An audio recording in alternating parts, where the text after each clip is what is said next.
Good morning বন্ধুরা, আজ হলো 24 ফেব্রুয়ারি মঙ্গলবার। আজকের বরাক উপত্যকা তথা আসামের শ্রীভূমি, শিলচর, হাইলাকান্দি এবং ভারতের বিভিন্ন প্রান্তের আজকের সকালের বিশেষ বিশেষ খবরগুলি হলো: বৃষ্টির আশায় দিন গুনছে রাজ্যবাসী। সদিয়া থেকে ধুবড়ী পর্যন্ত গোটা রাজ্য জুড়ে বিরাজ করছে ধূলিময় পরিবেশ। যদিও রবিবার উজানি অসমের বিভিন্ন প্রান্তে সামান্য বৃষ্টিপাত হয়েছে। সোমবার শোনিতপুর, যোরহাট, শিবসাগর এবং চরাইদেও জেলায় আঞ্চলিক আবহাওয়া বিজ্ঞান কেন্দ্র ইয়েলো অ্যালার্ট জারি করেছে। এছাড়াও মঙ্গলবারও শোনিতপুর, যোরহাট, শিবসাগর এবং চরাইদেও জেলায় ইয়েলো অ্যালার্ট জারি করা হয়েছে বলে জানিয়েছে আবহাওয়া দফতর। আবহাওয়া বিজ্ঞান কেন্দ্রের পূর্বাভাস অনুযায়ী উল্লেখিত জেলাগুলিতে বৃষ্টিপাতের সম্ভাবনা রয়েছে। পাশাপাশি কিছু কিছু স্থানে বজ্রবিদ্যুৎ সহ বজ্রপাতের আশঙ্কাও রয়েছে। সোমবার আঞ্চলিক আবহাওয়া বিজ্ঞান কেন্দ্র এই সতর্কতা জারি করেছে। রাজ্যের চা শ্রমিকদের আগামী 13 মার্চ থেকে জমির পাট্টা বিতরণ করা সহ প্রধানমন্ত্রী আবাস যোজনার অধীনে বাসগৃহ প্রদান করা হবে। মুখ্যমন্ত্রী ডক্টর হিমন্ত বিশ্ব শর্মা আজ খানাপাড়ায় কেন্দ্রীয় কৃষি ও কৃষক কল্যাণ মন্ত্রী শিবরাজ সিং চৌহানের উপস্থিতিতে বেশ কয়েকটি প্রকল্প উদ্বোধনের পর সাংবাদিকদের একথা জানান। কেন্দ্রীয় সরকার আজ চা শ্রমিকদের গৃহ প্রদানের বিষয়ে অনুমোদন জানিয়েছে বলে মুখ্যমন্ত্রী জানান। চা শ্রমিকদের সর্বাঙ্গীন উন্নয়ন ও কল্যাণের জন্য এই পদক্ষেপ গ্রহণ করা হয়েছে বলে মুখ্যমন্ত্রী উল্লেখ করেন। বরাকে শাসক জোটের আসন সমঝোতা ইতিমধ্যেই সম্পন্ন। আনুষ্ঠানিক ঘোষণা না হলেও ধর্মীয় সংখ্যালঘু অধ্যুষিত 3টি কেন্দ্র বাদ দিয়ে বাকি 10টিতে প্রার্থী দাঁড় করাবে বিজেপি।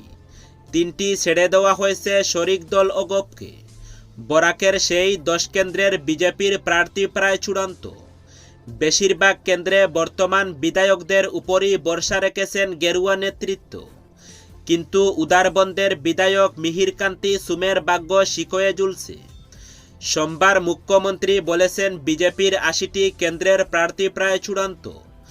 আনুষ্ঠানিক ঘোষণায় শুধু বাকি রয়েছে। তিনি বলেন, বিজেপির প্রার্থী ঠিক হয়ে রয়েছে। 80টি কেন্দ্রে প্রার্থী চূড়ান্ত। দিল্লিতে একবার বৈঠকে বসলেই সব ঠিক হয়ে যাবে। মুখ্যমন্ত্রীর দাবি করা সেই 80 কেন্দ্রের তালিকায় রয়েছে বরাকের 10 কেন্দ্র। কারণ টিকিট কেন্দ্রিক ঝামেলা খুব একটা নেই বরাকে। 2-3টি কেন্দ্রে দাবিদারের সংখ্যা বেশি বলে কিছুটা টানাপোড়েন রয়েছে। তাছাড়া মহিলা প্রার্থী কোথায় দেওয়া হবে তা নিয়েও চূড়ান্ত সিদ্ধান্ত হয়নি। প্রার্থী বাছাইয়ের জন্য ইতিমধ্যেই বিজেপির অভ্যন্তরীণ সমীক্ষা সম্পূর্ণ হয়েছে। টিকিট প্রত্যাশীদের জয়ের সম্ভাবনা খোঁজ নিতে দুবার সমীক্ষা চালানো হয়েছে নিরপেক্ষ সংস্থাকে দিয়ে। সেই রিপোর্ট জমা পড়েছে নেতৃত্বের কাছে। তাছাড়া প্রতিটি জেলায় গিয়ে কেন্দ্রীয় পর্যবেক্ষকরাও প্রার্থীদের সম্পর্কে লিখিত মতামত নিয়েছেন সংগঠনের পদাধিকারীদের।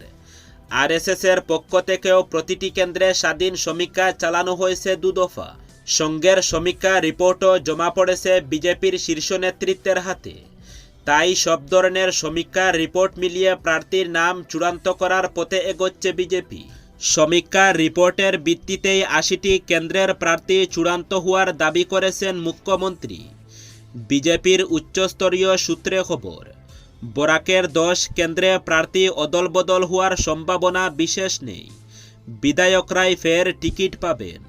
কারণ অভ্যন্তরীণ সমীক্ষার রিপোর্ট তাদের পক্ষে রয়েছে। বিজেপির রিপোর্ট অনুযায়ী লক্ষ্মীপুর কেন্দ্রে অপ্রতিরুদ্ধ কৌশিক রায়, সেখানে অন্য কোনো দাবিদারও নেই। একইভাবে পাতারকান্দিতে কৃষ্ণেন্দু পালের টিকিটও নিশ্চিত। কারণ পাতারকান্দিতে কৃষ্ণেন্দুও কার্যত প্রতিদ্বন্দ্বীহীন। শ্রীভূমি জেলার বাকি কেন্দ্রগুলির মধ্যে রামকৃষ্ণনগরে বিজয় মালাকারের টিকিটও নিশ্চিত। কারণ সেখানকার সাধারণ মানুষ বিজেপি নেতৃত্ব বিজয়ের পক্ষে মতামত দিয়েছেন। কংগ্রেসের দাপটে উত্তর করিমগঞ্জ কেন্দ্রে অনেক দিন ধরেই বিজেপির গেরুয়া পতাকা উড়ানো সম্ভব হয়নি। কিন্তু কমলাক্ষ-দে পুরকাইস্ত সরে আসার পর উত্তর করিমগঞ্জ দখলে আনার সম্ভাবনা তৈরি হয়েছে বিজেপির। মুখ্যমন্ত্রী অনেক আগে থেকেই সুব্রত ভট্টাচার্যকে উত্তর করিমগঞ্জ কেন্দ্রে দেখাশোনার দায়িত্ব দিয়ে রেখেছেন, তাই সুব্রত প্রার্থিত্ব প্রায় নিশ্চিত। উত্তর করিমগঞ্জে টিকিট চাইছেন প্রাক্তন সাংসদ মিশন রঞ্জন দাসও, কিন্তু সেই কেন্দ্রে 4 বার বিধায়ক হয়েছেন তিনি, সংসদেও পাঠানো হয়েছে। তাই যুবনেতাকে তুলে আনার সমীকরণই ছিটকে যেতে পারে মিশন। টিকিটের নতুন পুরনো নেতার মিশ্রণের অঙ্কই মিশনের একমাত্র ভরসা। তাছাড়া মিশন প্রার্থী হলে মুসলিম ভোট কিছুটা হলেও বিজেপির পক্ষে আসবে, এই যুক্তিও দেখানো হচ্ছে। কিন্তু সেই অঙ্ক মুখ্যমন্ত্রীর কাছে কতদূর কাজ করে বলা কঠিন। কাছাড়ের বিধানসভা কেন্দ্রগুলির মধ্যে কাটিগড়ায় কমলাক্ষ দে পুরকাইস্তের প্রার্থিত্ব নিশ্চিত। মুখ্যমন্ত্রী ইতিমধ্যেই ছাড়পত্র দিয়েছেন তাকে। রাজ্যসভা ভোটে মনোনয়ন দাখিলের পরই তিনি সম্ভাব্য বিজেপিতে যোগ দিচ্ছেন। শিলচরে প্রার্থিত্বের বেশ কয়েকজন দাবিদার রইলেও দীপায়ন চক্রবর্তীর টিকিটও প্রায় নিশ্চিত। দলের বিভিন্ন সমীক্ষা রিপোর্ট তার পক্ষেই কথা বলছে। সেখানে প্রবল দাবিদার হচ্ছেন প্রাক্তন সাংসদ রাজদীপ রায়। একমাত্র দিল্লি সংযোগে রাজদীপ যদি টিকিটের সুপারিশ আনতে পারেন তাহলে ব্যতিক্রম হতে পারে, কিন্তু মুখ্যমন্ত্রী সহ প্রদেশ বিজেপি নেতৃত্বের ভোটে দীপায়নের দিকেই থাকবে। উদারবন্দের বর্তমান বিধায়ক মিহির কান্তি সুমের টিকিট প্রার্থিত্বর সম্ভাবনা কার্যত শূন্য। নানা কারণেই মিহিরের উপর ক্ষুব্ধ বিজেপি নেতৃত্ব। বিধায়কের ব্যক্তিগত সহায়ককে একবার গ্রেফতারের নির্দেশও দিয়ে বসেছিলেন মুখ্যমন্ত্রী। তবে উদারবন্দে স্থানীয় প্রার্থীর দাবি উঠলেও রাজদীপ গোয়ালার উপরই ভরসা করতে পারে বিজেপি। ইতিমধ্যেই মুখ্যমন্ত্রী তাকে গ্রিন সিগন্যাল দিয়েছেন বলেও খবর রয়েছে। দলাইয়ের মাত্র 1 বছরের বিধায়ক নিহার রঞ্জন দাস ফের টিকিট পেতে চলেছেন। বিজেপির অভ্যন্তরীণ সমীক্ষা এমনকি সংঘের সমীক্ষাতে তার নাম রয়েছে শীর্ষস্থানে। কেন্দ্রীয় পর্যবেক্ষকদের কাছে দেওয়া দলাইয়ের বিজেপি নেতৃত্বের গরিষ্ঠ সংখ্যকদের মতামত গেছে নিহারের পক্ষে। মাত্র 1 বছরে তার বিরুদ্ধে বলার মতো কিছু নেই অন্যান্য দাবিদারের হাতে। ফলে নিহারকে ফের কাজ করার সুযোগ দেওয়ার পক্ষেই রয়েছে বিজেপির নেতৃত্ব। তাই বাকিদের টপকে টিকিট প্রাপ্তির দিকে শীর্ষস্থানে রয়েছেন নিহার।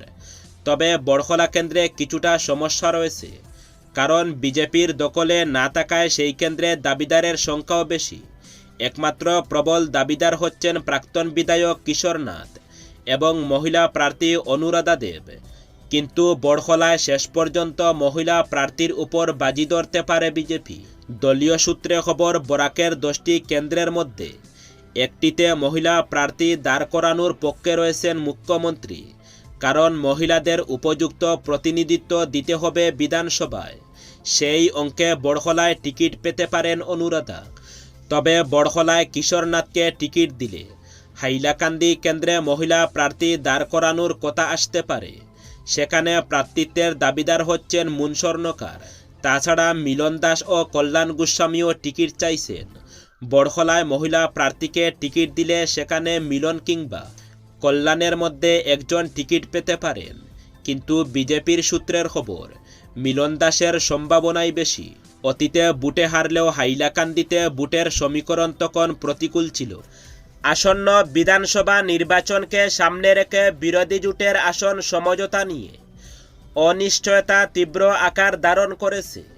রাইজর দলের সঙ্গে আসন সমঝোতা না করার সিদ্ধান্ত নিয়েছে কংগ্রেস। রাইজর দলকে কোনো আসন ছেড়ে দেওয়া হবে না বলেই কংগ্রেস সূত্রে জানা গেছে। মঙ্গলবার রাইজর দলকে বাদ দিয়ে বিরোধী দলগুলির আসন তালিকা প্রকাশ করতে প্রস্তুত কংগ্রেস। ইতিমধ্যে রাইজর দলকে বাইরে রেখে অন্যান্য বিরোধী দলের নেতাদের সঙ্গে যোগাযোগ শুরু করেছে কংগ্রেস নেতৃত্ব। সংবাদ মাধ্যমে আসন ভাগাভাগির বিষয়টি ঘোষণা করার লক্ষ্যে একাধিক নেতাকে ফোন করা হয়েছে বলেও জানা গেছে।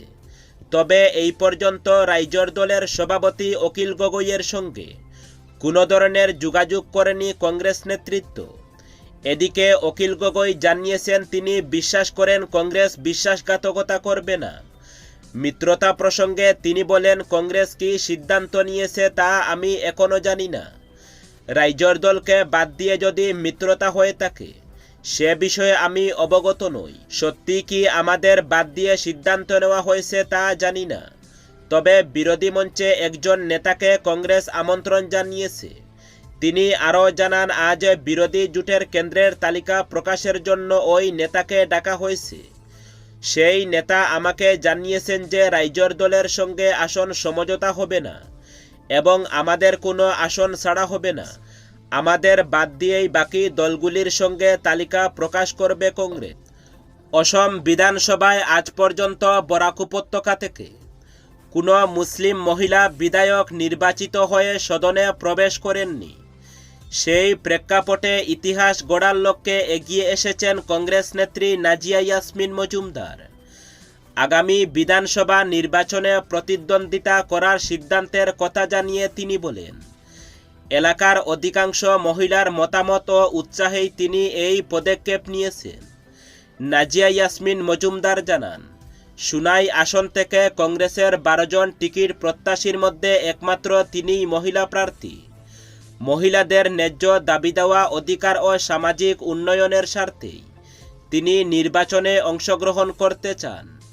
দীর্ঘদিন ধরে কংগ্রেসের আদর্শে বিশ্বাসী হিসাবে দলীয় কার্যকলাপের সঙ্গে যুক্ত থাকার সুবাদে তিনি ইতিমধ্যেই দলীয় টিকিটের জন্য আবেদন করেছেন। তিনি আশাবাদ ব্যক্ত করে বলেন, মহিলাদের রাজনৈতিক অংশগ্রহণ ও প্রতিনিধিত্বের গুরুত্ব বিবেচনা করে দলের হাইকমান্ডও তাকেই প্রার্থিত্ব দেবে। উল্লেখ্য, সুনাই আসনে কংগ্রেসের 12 জন প্রত্যাশীর মধ্যে একমাত্র মহিলা হিসাবে আবেদন করে তিনি ইতিমধ্যেই রাজনৈতিক মহলে বিশেষ আলোচনার কেন্দ্রবিন্দুতে উঠে এসেছেন। উচ্চশিক্ষিতা এই নেত্রী বর্তমানে সুনাই জুড়ে নিবিড় জনসংযোগ চালিয়ে যাচ্ছেন। বিভিন্ন গ্রাম ও ওয়ার্ডে গিয়ে মহিলাদের সঙ্গে বৈঠক করে তাদের সমস্যার কথা শুনছেন এবং ভবিষ্যৎ পরিকল্পনার কথাও তুলে ধরছেন।